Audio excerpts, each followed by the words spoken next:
Fúkané kokosové rožky, to je vianočný koláčik, ktorý piekla moja prateta a ja som sa rozhodla podľa jej pôvodného receptu ho upiecť pre vás.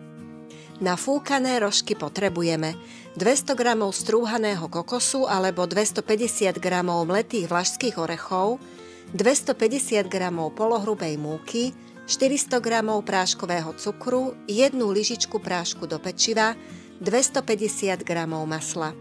Na polevu 200 g horkej čokolády a 1,5 lyžice kokosového oleja. Na fúkané kokosové rožky preosejeme práškový cukor, aby nám neostali v ceste hrudky. Pridáme zmäknuté na kocky nakrájané maslo a vareškou premiešame. Maslo by sa malo s cukrom spojiť. Maslo s cukrom sú už pekne vymiešané do hladka. Teraz zmiešame strúhaný kokos, preosiatú múku, aj prášok do pečiva.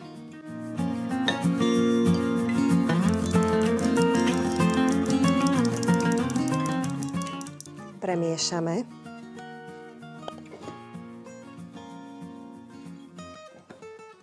A prisypeme k maslu. Maslo s múčnou zmesou teraz spojíme. Môžeme si pomôcť vareškou alebo aj ručne.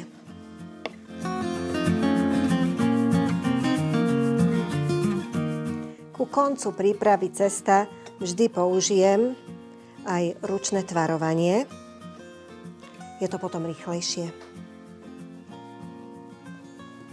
Dôležité je, aby sa maslo dôkladne spojilo s múčnou zmesou.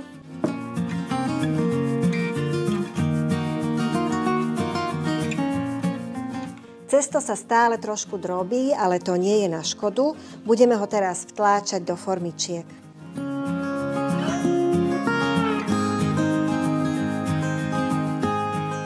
Cesto takto prstami natlačíme do formičiek, ale nie úplne do plna, aby sa kam malo nafúknuť.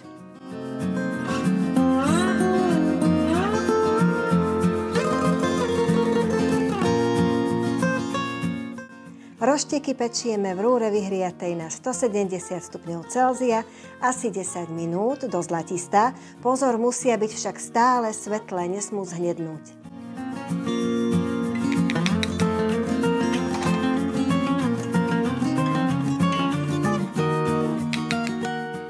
Rožteky sú už upečené, pozrite sa, sú nádherné zlatisté a výborne sa aj vyklápajú.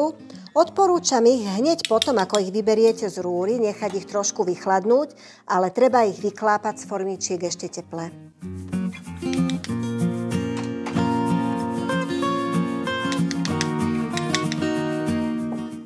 Čokoládu som roztopila nad vodným kúpeľom spolu s kokosovým tukom, takto do hladka. A vytvorila som tak polevu, do ktorej budeme namáčať teraz tieto nádherné rožteky.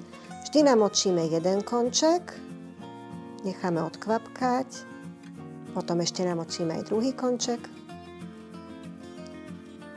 a položíme na mriežku.